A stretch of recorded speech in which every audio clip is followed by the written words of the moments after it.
Apollo Brown. First and foremost, thank you. Absolutely, man. Yeah, man. Absolutely. Yeah, thank you for doing this for me, Absolutely. man. I want to say I first originally met you. That was 2016, I think. Now Was it? Yeah. So It was me and Sky, right? yeah. So I can parallel it back to. So at the time, I was coaching baseball at Chicago State. Okay. And I just got back from a trip we had in California, and I talked to Sky. He's like, "Oh, I'm in Detroit." He's like, "Oh, like, me and Apollo Brown recording the album," and he's like, "I'm gonna be here for like 3 more days." Yep. And I was like, "Hey, well, like, if it's cool, could I come by?" Yeah. He's like, "Okay, let me ask him." And like, literally, when you saw me walking to the basement, that would have been April of 2016. Was that 16? Man, was it that long ago? Yeah. Because the album came out that year, right? Mm-hmm. Yeah, because I know when I was coaching, I coached from 2015 to 17. So I know that trip to that I came back and I saw you guys after a trip we had to Sacramento, and so I know when that was. That was. And you're friends with Curtis Granderson, right? Yep. Okay. Yep. That's right. I remember that too. I remember you saying that. Yeah, actually, I'm trying to think. Was he on the Tigers at that time? He was on the Mets by then. He was on the Mets by then. Yeah, I used to like Curtis, man. He was dope. Yeah, actually, I talked to him yesterday. Okay. Yeah, I talk to him every day. Yeah. Yeah, man. So sorry, I heard something beep. What was that? Oh my God. All right. So for you, you're not born and raised in Detroit. You're from the west side of the state. You're from Grand Rapids, I'm right? from Grand Rapids. Yep. West side of the state, West Michigan. I was actually born in Traverse City, which is up north. So, and then that's where my parents are from. Well, my dad's from Detroit. My mom's from Traverse City. You might be the first black person I ever met who said it. I was born in Traverse City. Yeah. And then we moved to Grand Rapids when I was 5. And we were there until I graduated high school I was 98. God, I'm old, man. I'm old. So my parents were still there after I left, obviously. But yeah, no, growing up in Grand Rapids, man, that was an experience, man. But luckily I had a lot of good people around me and a lot of good talent around me.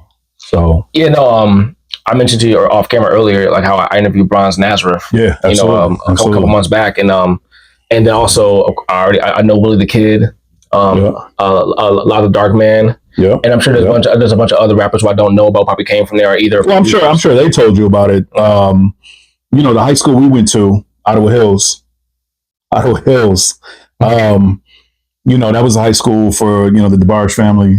Okay. They're from Grand Rapids? Absolutely, man. They didn't say nothing about that? No, I didn't know that. No. Yeah, the DeBarges, a couple people from Switch who are also DeBarges. Yep.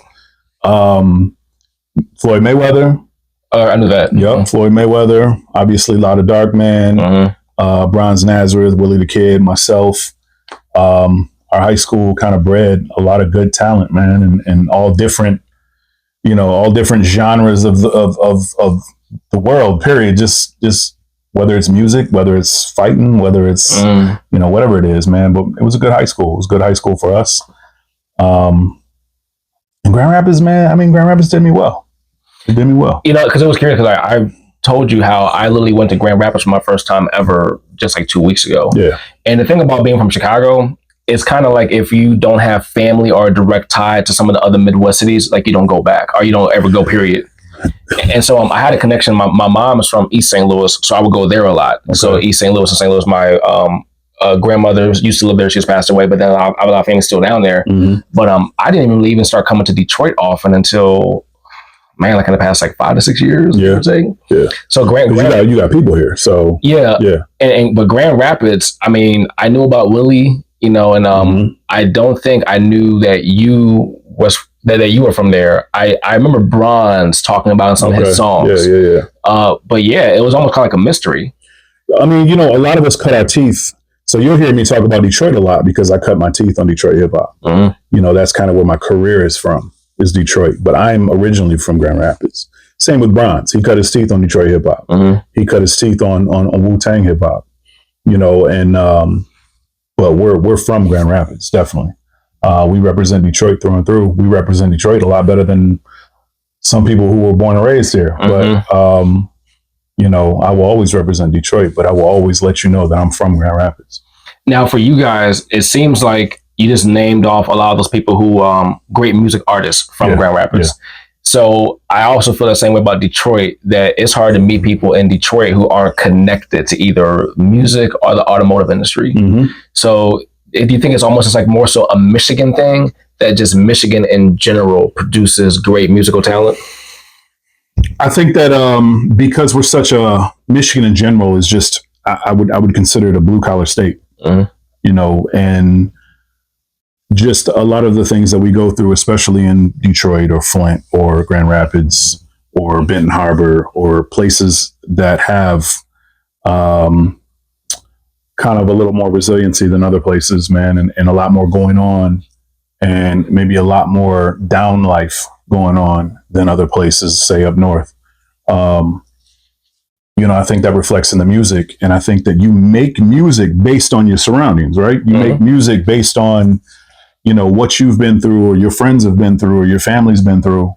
And that just happens to be the best music, especially, you know, obviously you don't want anybody to go through anything bad. You don't want anybody to, you know, have a bad life. But when you do go through those things, that always makes for the best music. True. The best heartfelt, relatable music, because other people are going through those things as well.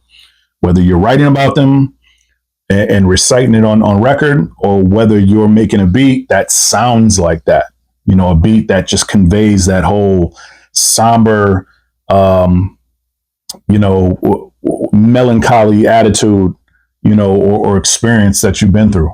So, you know, I think Michigan is just good for that, man. And obviously most of the music that comes out of Michigan, you know, kind of comes out of the southeastern part of Michigan, Detroit area. And that just seems, I mean, I don't even know, when you pulled up, was it a gloomy sky? No, it's nice outside. Is it nice outside? Yeah, for once. There we go. So, but that's good. That's good. But usually there's a gloomy sky around here. Yeah. You know, and that gloomy sky, it's perfect for that type of sound, man. And it kind of inspires that type of sound, you know. I don't know what to say, man. Michigan just kind of has that, you know. Detroit has that, you know. Grand Rapids has that, Flint has that, Saginaw has that, Benton Harbor has that. Like, these places have that. They go through a lot, and they want to write about it and put it to wax, and everyone else it's relatable music, man. And so I know other states have that as well, and other cities, other big cities and stuff have that as well, man. But there's a reason why the rest of the world checks for Detroit. You know, I remember there was a comedian who kind of made a joke about that. He's like, you know, one of the reasons why, it was funny because he was a white comedian. And he's like, yeah, one of the reasons why black people can make all that great music because they've been through so much. He was like, whether he's like the blues, the hip hop, he was like, yeah. So he was like, you know, do you guys want to make good music? It's true. Or do you guys want a better life? I mean, what is, you know, when you have the most amazing life and, you know, everything's been perfect for you, what is there to write about? Yeah. You know, what kind of music are you making? You know, it's not relatable. Right. It's not music that other people are going to listen to and say, man, yeah, that's me too. No, not usually. Yeah, I mean, yeah. What's the running joke whenever Mary J. Blige is about to go through a breakup, you already know a fire album is about to come. Absolutely, man. Absolutely. Even, you know? And because even on the R&B side, same thing with my favorite Janet Jackson album is the Velvet Rope. Okay, yeah. And whether you knew her personally or not, you could tell through that music she was going through something. You know, and the same thing with hip hop. I remember listening to an interview, I think it was Andre 3000. He talked about how you can just tell the difference in like the beats and the sounds that you hear out of the New York artists. Yeah. Because when you go to Manhattan, very busy, stuff is going on all over the place. Like, you know, it's hard to feel relaxed in an environment like that. Yeah, absolutely. Versus you go down to Atlanta where they were making music. Things and like slower, nice tall trees. Like, you know, you can breathe easier. People aren't stacked on top of you everywhere. You know, so and that's why when I talked to you off camera about my concept for these interviews, and I was like, yeah, because and I called them real estate controls everything around me. I was like, yeah, where you're born at and whether it's how you perceive life, and in your case being a musical artist, that affects you greatly. Absolutely. Because you being from Grand Rapids, you would make beats and your mentality be totally different if you were from LA. Oh yeah, without a doubt. You know, it is what it is. Especially coming up in the era that I came up in. Right. You know, listening to that, you know, being the age that I am and being around in the early 90s and late 80s and you know, being old enough to really comprehend what was going on and the music that I was listening to. Oh yeah, no, my music will be totally different. Yeah, absolutely. Yeah, no, yeah, just in general, because even your mentality of whether from Grand Rapids or whether from Detroit, you'll be different. Because even, Chicago's a big city. Sometimes I think about how different I would be if I was born and raised from like a far out suburb as opposed to being from the South Side. True. Like if I stayed in Traverse City where I was actually born, life would be completely different, man. It would be completely different. I would be riding 4-wheelers all day. Be a beach bum in the summer. I'd be working on cars all the time. I would be at the beach all the time. It would just be weird. It would be different, man. I don't even want to think about that, really. So even though music-wise you cut your teeth in Detroit, I know you told me that growing up in Grand Rapids was vastly different back then than what it is now. It is, yeah. So what was the city like back then? Was it, because I know the Midwest has a big history of segregation. So was a thing like that too? Like, if you're a black from Grand Rapids, it's going to be mostly from this neighborhood. No different, same thing like in Chicago or Detroit. Yeah. Like, you're going to kind of experience these things or that things. Well, what's funny about Grand Rapids is the reason we moved to Grand Rapids is because it's a melting pot. So my mom is white. My dad is black. My mom is white from Traverse City. My dad is black from Detroit. They came together, how they came together. But they wanted to raise us, me and my sister, in a city that we can look at other people and see ourselves. So Grand Rapids is, like I said, a melting pot, but Grand Rapids there's so many biracial and multiracial families in Grand Rapids. And that was something they did their research on before we moved there. Okay. And so they wanted us to just feel comfortable. They wanted everybody to feel comfortable. They wanted to feel comfortable as a multiracial couple, or an interracial couple, and that's the main reason we moved to Grand Rapids. And that's how it was. I mean, that's, the neighborhood I grew up in was a little bit of everybody, and that's kind of how it was throughout the whole city. And, the differences from then till now are not necessarily more people related. It's more infrastructure and let's just say, over the years, they turned Grand Rapids into Beer City or like the conference capital of the world and stuff like this. Like they've added so many things, which is great. They've added so many things to Grand Rapids that weren't there when I was there. So in Grand Rapids, when I was there, it wasn't bare, but it was the downtown didn't look the way it did, and leading to downtown didn't look the way it did. And, some of these high schools didn't look the way they do now. And, things, but that's good though, right? Everything was built up for progress, forward progress, and that's how it's supposed to be, right? Things are supposed to get better and get bigger. And that's what it did when I left. So when you go back, which I don't go back much anymore, but when I do go back, it's almost like I'm in a whole new city, man. I got to kind of navigate around and, Is it to the point now where you go back, you almost have so much has changed that you have a hard time remembering what used to be where? That's the case in certain places, especially downtown. That's the case in my stomping grounds in the areas that I, frequented. I grew up in Garfield Park. So that area is still pretty much the same. The other areas around it are pretty much the same. But, it is, once you start going into the more highly populated areas like downtown or around downtown, things are definitely different, man. It's there's things that I just didn't expect, man. And I was like, Beer City, Grand Rapids. Like, what are you talking about? What is this? Breweries and all kinds of stuff. I'm like, what? What is this? When I went there 2 weeks ago, I sat down with Willie the Kid. Shout out to him. I mean, yeah, I was, I got there early. I got there like an hour early. I was like, I'm just going to drive around, because I just wanted to see. So I've always had that mentality, kind of exploring, and because I'm in real estate, let me see how things look up here. And yeah. I mean, granted, not every little thing looked nice, but I guess from what I perceived, what I thought was on being, like they actually have a downtown. No, we're the second largest city in the state. But if you're from Chicago, you don't know things. Yeah, absolutely. Everything is, the spotlight's on Detroit. Right. It always has been. It probably always will be. And I know Grand Rapids has probably felt that. But even in Chicago, you meet people who've never been to Detroit. Yeah, that's wild. Yeah, no, for real. I told somebody yesterday I was driving up here, and they're like, "How far is it?" I was like 4 hours. Like, oh, it's that close. Like, well, how far do you think it was? Like, I was like people always ask me where I wear socks at, because growing up on the west side of the state, you're a White Sox fan. I was a White Sox fan because WGN came in, everywhere, and so I watched White Sox games more than I watched Detroit Tigers games. So I was always a White Sox fan, big Hurt fan, So it was just.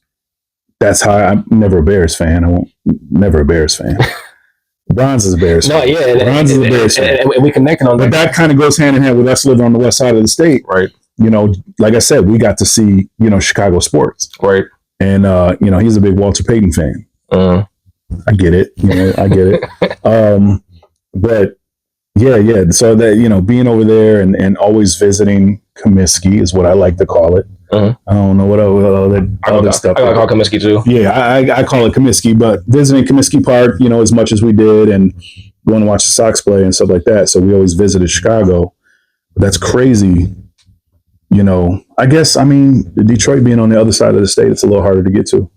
It takes a little longer to get to. Yeah, because you'd be surprised. Most people, I think that what people don't realize about there's anybody in life, most people stay in their bubbles. Absolutely. And for the better or worse. And it's a comfort thing too. Right. Speaking of that, there was a saying I saw in a yoga studio I used to go to, and it said, the beginning of life starts at the end of the comfort zone. And most people don't ever venture out of comfort zone. Or if they do, they barely do. And then once you do venture out, you have to eventually venture out again. Yeah. Because that first what was uncomfortable now becomes comfortable. Yeah. And when I tell you, like, I was telling somebody the other day, because you mentioned Benton Harbor earlier. Mm-hmm. I was just in St. Joseph last week. Okay. Big difference. Yeah. But from where I live in the south suburbs now of Chicago, to get to St. Joseph, that's a 90-minute trip. Yeah. And I can go to the beach. Mm-hmm. And people are like, wait, is that close? I'm like, yeah. I'm like, if you're already in the south part of Chicago, you're literally just going right around. Yeah. You can get to the Michigan state line in an hour. Yeah. And like, they're mind blown. Mm-hmm. And I'm sure no different than when you meet people who are in inner city Detroit and you tell them that you live out here. To them, that's a whole different world. Yeah. Like, they almost have like no all they know is like their 8-block radius of where they grew up. There's definitely people we've known, I met kids 16, 17 years old that had never been downtown. They live on the east side and have never been downtown Detroit. Right. Go downtown. Like, what is that? That's wild to me, because they don't leave their block, let alone an 8-block radius or whatever. They don't leave their block. They go to the store, come back. Mm-hmm. And that's it. Go to school, come back. And that's wild to me, man. But, hopefully they get out. Yeah. That made me think of something. So, in Chicago, they tore down most of the projects that we were known for. So, Cabrini Green. Okay, yeah, Cabrini Green's almost all gone. They have like the high rises that people saw in Good Times. Those are gone. Okay. They have little row houses left, which are pretty much all vacant. The Icky, Stateway, Robert Taylor homes, all the big high rises. Even some of the other lower homes are gone, like the Ida B. Wells projects. So I drive Uber. I pick this guy up, and we're having a conversation, and he tells me how he grew up in the Robert Taylor homes, I think, or whichever one it might have been. And, they forced those people out and had them, move wherever. Yeah. Everyone was displaced. Yeah. And it was so crazy how he said it. He was like, yeah, when they tore down the projects, all they did was take me from being a project nigga to a block nigga. Gotcha. He said it just like that.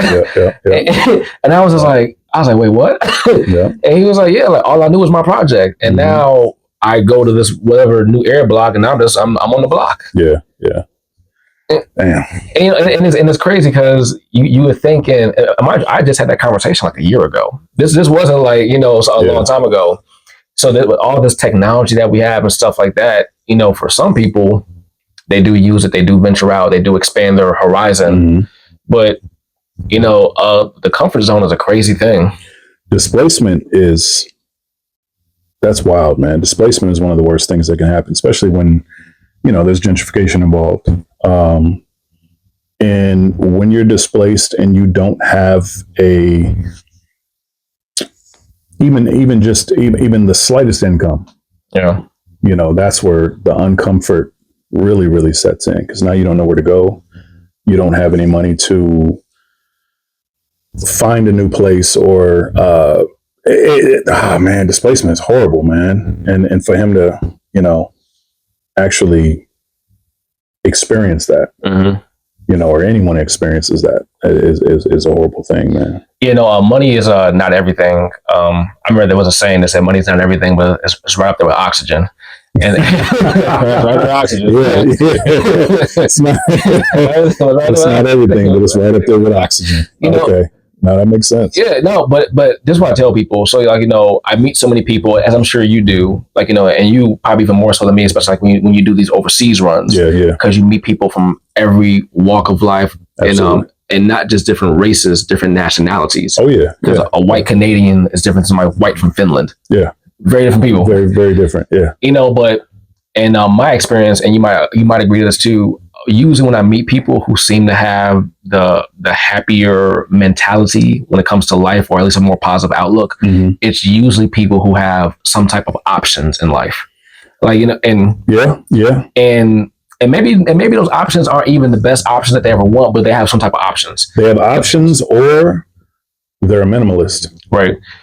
But typically when you have, and not even being rich or being wealthy, but at least when you usually have money coming in, you have options typically. Without a doubt. If you're unhappy at your job and you have money coming in from someplace else, you can take your ball and go home. Yeah, without a doubt. No, it's always good to have, multiple streams of income, and if you got money or any type of little bit of money, you got some options. Yeah. I mean, options are good. Options allow you to move forward, happily, because if you don't like one option, you can go to the next, man. And some people can't do that. True.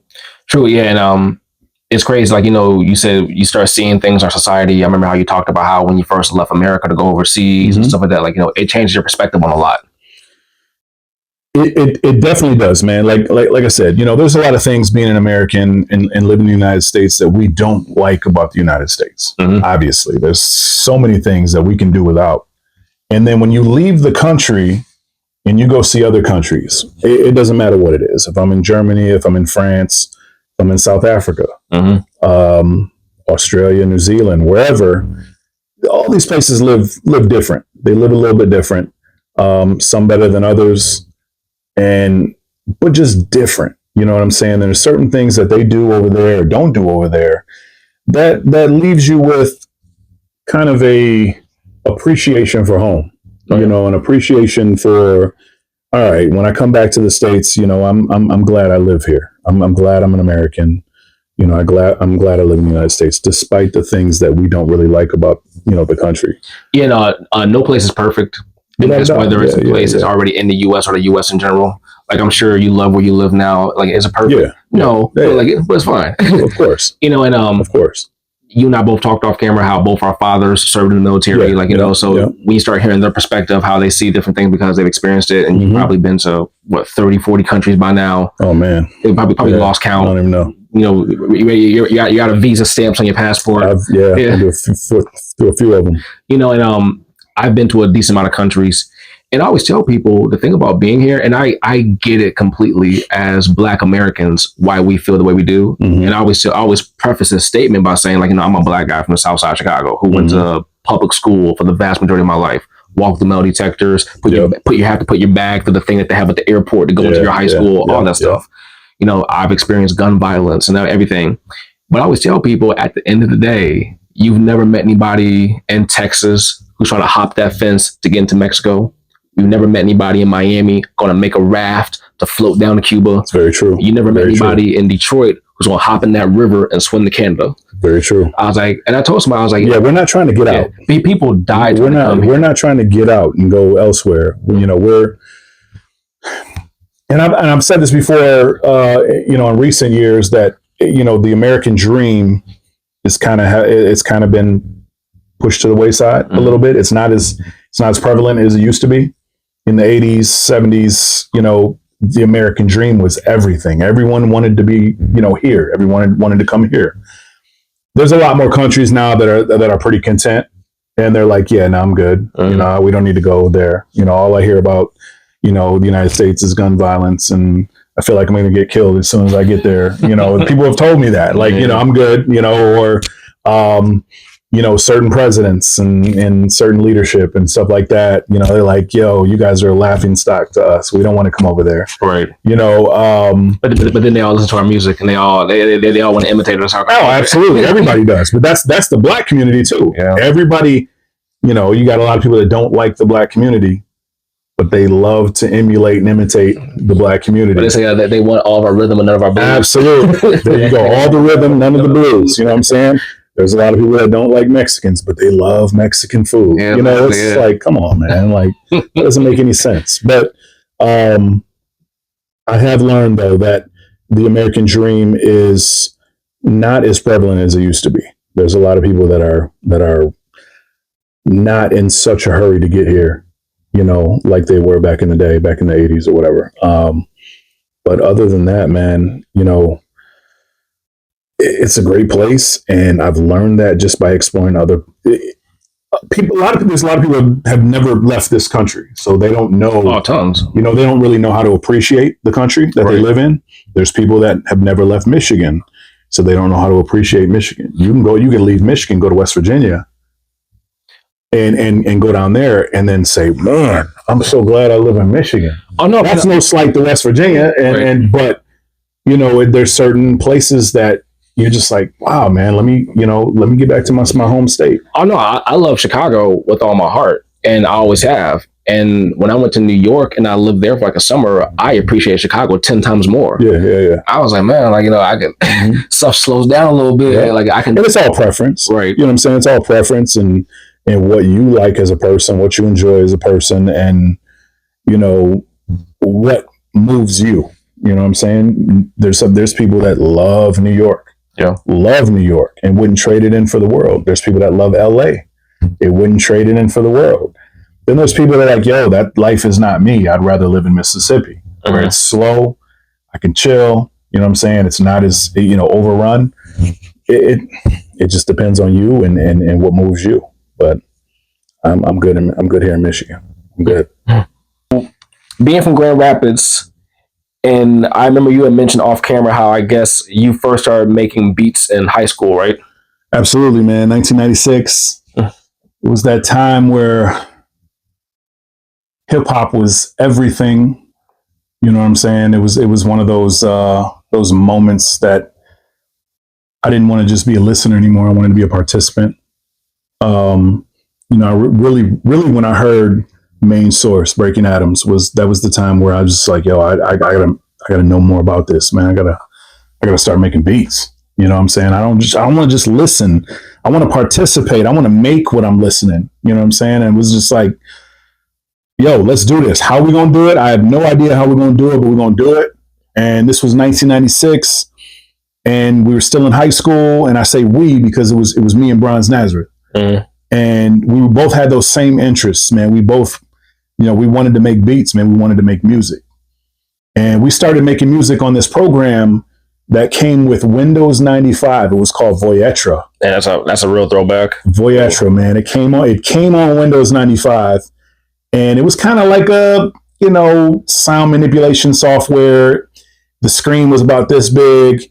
But we figured out how to do it, and then we got away from that and we got on Cool Edit 2000. And it was like, Bronze took the lead on that one, and we figured out how to manipulate sound, man, starting with drums and, figuring out how to put, samples over the drums and layering this and that and that. And we were horrible. I was horrible. I'm not going to speak for Bronze, man, but I was horrible. And I still got some of my first beats sitting over here on floppy disk, man. And it's funny, but I don't think I've met a producer who doesn't still, even if it's embarrassing to play. Because even same thing when I sat down with Nick Speed, he still had like his very first thing, and he was like, yeah, man, I still keep it. Yeah, without a doubt, man. I think I got about 15 floppy disks over there with beats on them, and some of the worst beats you ever heard in your life, man. But I'm all about that, man. We all learn. You know what I'm saying? Every producer has bad beats. I don't care what they tell you. Every producer has whack beats. Every MC has whack rhymes. Yep. Period. It's whether they give that to the world, that's a whole different story. But We all have them. You know what I'm saying? We all have, experimental stuff that we've done that just doesn't sound, doesn't sound good, man. It's not good at all. But anyway, so, we started producing, and this was 1996. And I'm not, let me take away the term producing. We were making beats. We were beat makers. Okay. I was a bedroom beat maker for 10 years before I even considered showing people what I was doing, or even considering, turning that bedroom beat maker title into producer. And so that was even after you finished college. Yeah, absolutely. That wasn't until 2007 that I kind of said, you know what, I need to show people what I'm doing. That was after I moved to Detroit. I moved to Detroit in 2003 after college. And then 2007 is when I decided to drop Skilled Trade. And that was just really a collection of beats, unfinished, that stemmed from the earlier years, the earlier 2000s, maybe some of the late 90s. And I said, you know what, let me just put these on a CD and give them to people and show them what I'm doing. Yeah. So, and then, Skilled Trade it was one of those, like I said, it was a collection of beats that I don't even, when I listen to that album now, when people say, yo, Skilled Trade, I can't stand that album, man. I hate that album. There's people that love it. There's people that's how they were introduced to me. Mm-hmm. And if they were introduced to me through that album, then they were here since day one. And actually, I was thinking that when I was driving here, I really couldn't remember when was the first time I heard you. And that was day one as far as me putting music out to the world. I definitely know it wasn't that. It wasn't, because that was like 07. That was 07, yeah. I want to say, man, I just looked up one day and I was one of your fans. And so I'm going to date it back at least until 2014, 2015. Okay. Maybe when Blasphemy, when did Blasphemy come out? 15. Okay. Yeah, 15. And then when did Trophies come out? Trophies came out in 12. Maybe it was one of those. Trophies came out in 12. Trophies and Dice Game came out in 12. I heard Dice Game maybe around then, give or take. Yeah. And yeah, because I'm sure you heard this before. Like your producing sound, especially from what I first heard back then, it was very unique. It was a lot of horns, which I remember. Horns, yeah. Love horns. A lot of horns, love organs. Yeah, but it wasn't like horns that I heard from like the 90s. It was different horns. It was probably more of it because in the 90s they used to do horn stabs where it would be like doom doom doom. They would just do that, like an echo horn, delay horn. I would literally put horns to the whole beat and just give you a beat full of horns, man. Like horns would literally drive it, but. And then your drums were different. Drums were, at that time, I was really adamant about hard drums. I was really big on, because I came from the beat battling circuit. So it was all about doing hard drums. And, and people always talk about this interview I had back in the day where it was like, yo, drums always got to be hard. Drums got to be hard all times.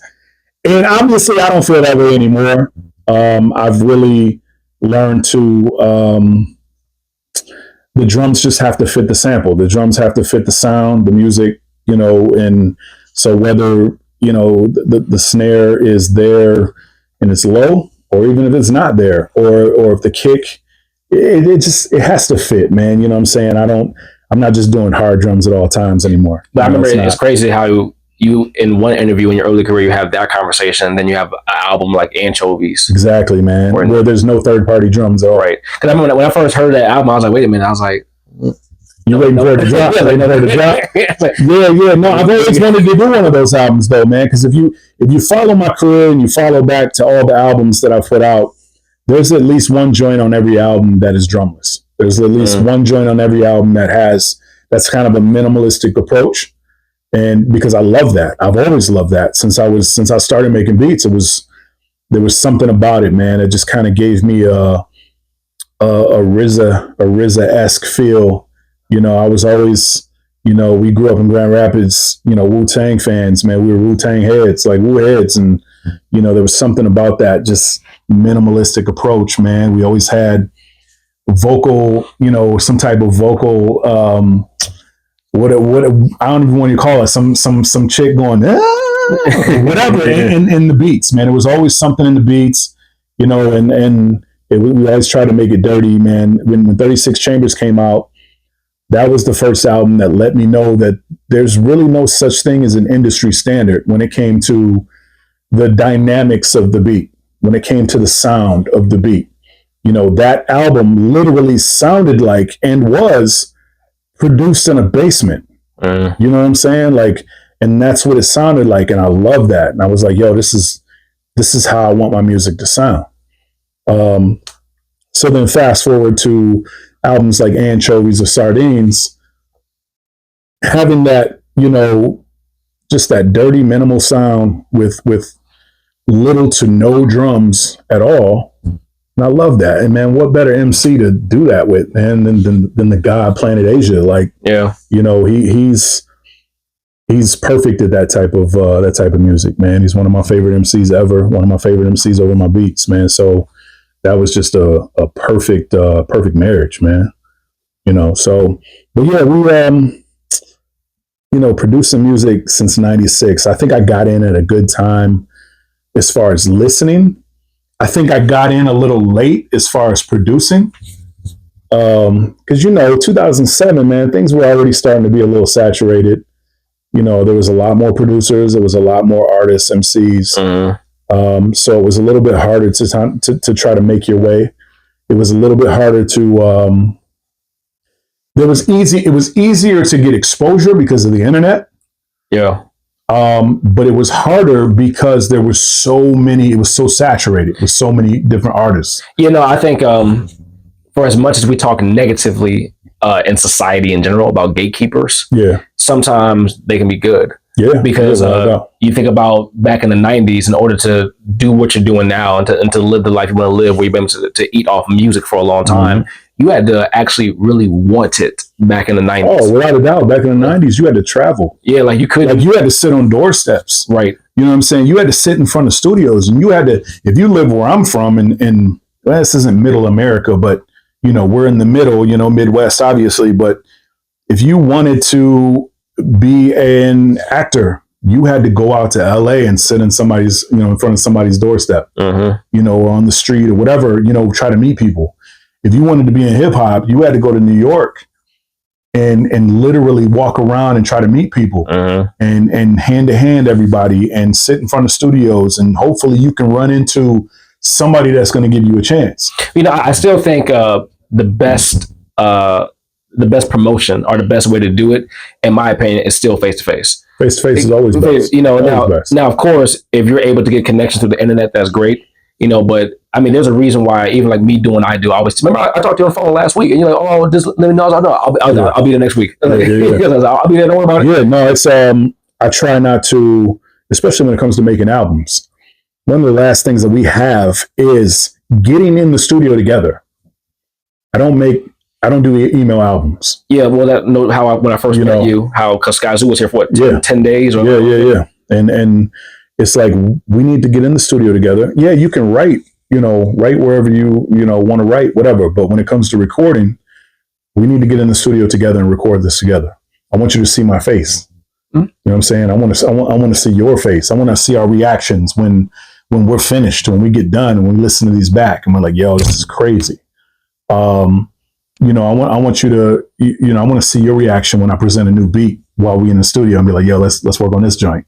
Or when you come out the booth, I want you to see how I'm like, yo, vibing, based on what you just did over the beat. Like there's just this kind of natural high that you get, being in the studio together, making an album together, and knowing that this wasn't the culmination of you sending emails back and forth. When you hear stories about how it used to be back in the day, like I don't know if you ever heard a story about when Bone Thugs recorded Notorious Thugs with Biggie. No. So they were in LA, and they said it was like 50 of them in the studio. People are passed out places, like everything. So Bone laid down all their vocals there, but Biggie wanted to like go home and practice. So what it was is that, and this is back in the day, so you got to think about how technology was back then. Biggie wanted to flow like Bone. Yeah. And so he had to go home and practice. He didn't want to do it in front of him. And Bone Thugs and Harmony said the very first time they actually heard the entire record when they came on radio. Oh, word? They said they were mind blown. That's crazy. But they were like, yeah, they're just describing that experience of all being in the studio together and this and that. Mm-hmm. And yeah, like, you know, there's nothing like it. There's nothing like it. Like, don't be wrong. Like, yeah, you could have Fonte and Nicolay email tracks back and forth from different continents. Yeah. And they can make great music. Of course. But like, I haven't yet to meet the artist or producer where if they can make it possible to where they can be in front of each other, where they would not take that option. Oh, without a doubt, man. That's number one, bro. Like that's there's nothing like it, man. Like I said, it makes it a lot more organic, and it just, when you can vibe out in the studio with each other, it means more on the track. It means more in the album, man. And I just, only time that I can really do email stuff is when I'm doing like a compilation album where it's just impossible to really get in the studio with all these people. If I'm doing a compilation album, I got to take what I can get as far as, you know, emailing and stuff. So, but if we're doing an album together, just me and you, we got to get in the studio together. And then hopefully we can tour this together. You know, that's always the plan. That's always the goal as well, man.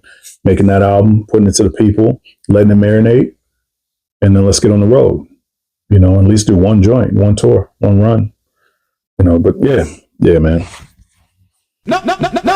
Real estate controls everything around me.